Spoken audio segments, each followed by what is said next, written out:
I'm archiving every distortion. I am Ibrahim Traore, and today I'm pulling off your masks. Yes, you heard correctly.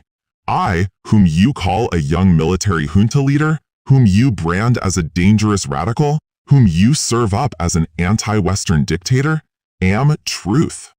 And this time, you cannot turn off your microphones. This time, you cannot turn away your cameras. This time, your editors cannot cut this speech, because the world you monopolized no longer exists. Because millions will hear these words now, without passing through your filters, without being subjected to your distortions, without being muddied by your lies. I am 34 years old. Every day of my life, I grew up with your lies. As a child, I would watch Africa on television. Always the same images. Children with flies, dry lands, weapons, death. This is Africa, they told us. This is what Africa is. And we believed it. We were ashamed of ourselves. We were ashamed of our own lands, of our own people. But then I grew up. I read, I researched, I questioned, and I understood that the Africa you showed us wasn't real. The story you told us was a lie. The fate you imposed on us was a script you had written for years. How have you portrayed Africa? How have you shown it? How have you sold it to your viewers? As if we were creatures who had no share of humanity. As if we were savages left outside of civilization. As if we were wretches waiting for you to save us. Every day, every hour, every minute, the same story plays on your screens. Hunger, war, disease, corruption, terror, chaos. These are the words that come to mind when Africa is mentioned. In your Africa dictionary, there are no other words. No hope, no success, no development, no resistance, no honor, no pride, no victory. So I ask you, New York Times, Washington Post, Guardian, Le Monde, have you ever made Africa's successes your headlines? How many times have you written about Rwanda's technology miracle? How many times have you shown Ethiopia's reforestation project? How many times have you praised Botswana's democratic success? How many times have you described Kenya's entrepreneurial ecosystem? No, because these don't fit your scenario. Your Africa cannot be successful. It can't. Because then how will you legitimize your exploitation? If it's not in need of help, how will you intervene? If it's not backward, how will you look down on it? Have you ever asked yourselves, has any editor sitting at their desk, any news director in a meeting, any columnist at their keyboard ever thought, why are the people of the world's richest lands poor? Here are the numbers for you, real numbers. Africa owns 70% of the world's cobalt reserves. Your cell phone, your computer, your electric car won't work without cobalt. This cobalt comes from Congo, but Congolese can't afford cell phones. Africa owns 90% of the world's platinum reserves. Catalytic converters, electronic devices, medical implants, they all need platinum. This platinum comes from South Africa, but South Africans are crushed by unemployment. Africa provides 30% of the world's gold production. Mali, Burkina Faso, Ghana, Tanzania, gold flows like rivers from our lands. But our people swim in poverty. Africa supplies 65% of the world's diamond production. Botswana, Angola, Congo, Sierra Leone.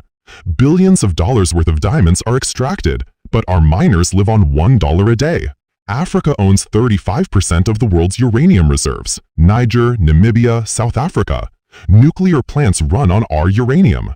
Paris lights burn with our uranium, but our villages have no electricity. And you still ask, why is Africa poor? No, the right question is, how was Africa kept poor while being so rich? Here's your answer. Colonialism didn't end. It changed shape. You used to come and occupy our lands. Now you come and establish companies.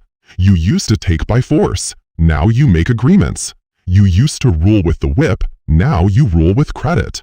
Let me give you concrete examples with numbers, names, dates, but you'll never write about these. Glencore, Swiss-based mining giant, extracting cobalt in Congo. 2022 revenue, $256 billion. Tax paid to Congo, $500 million. That's 0.2%. Is this justice?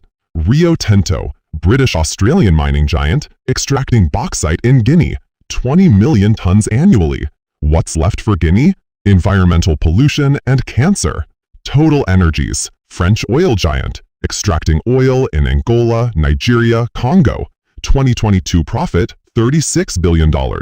Investment in Africa? Dirty pipelines. Anglo-American, founded in South Africa, now in London. Diamonds, platinum, iron, taking everything. What it left in South Africa? 6 million unemployed miners. And these are just the tip of the iceberg. What about the invisible, the secret deals, the offshore accounts, the transfer pricing tricks?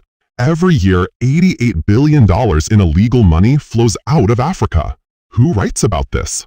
Every year, $4 billion in aid comes to Africa. Everyone writes about this.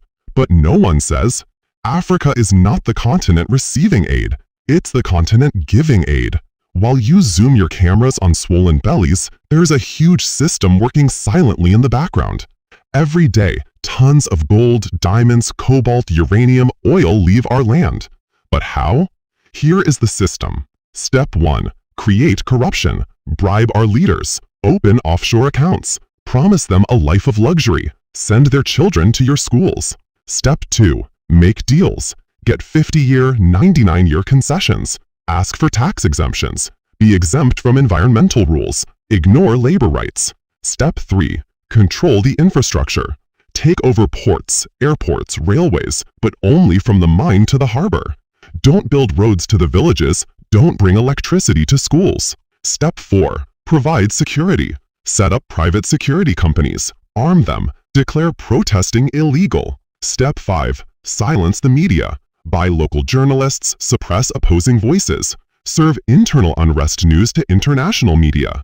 And this is how the system works. It's been working like this for 100 years. And you don't see this system. You don't want to see it, because you're part of the system too. Who are the biggest advertisers of New York Times, CNN, BBC?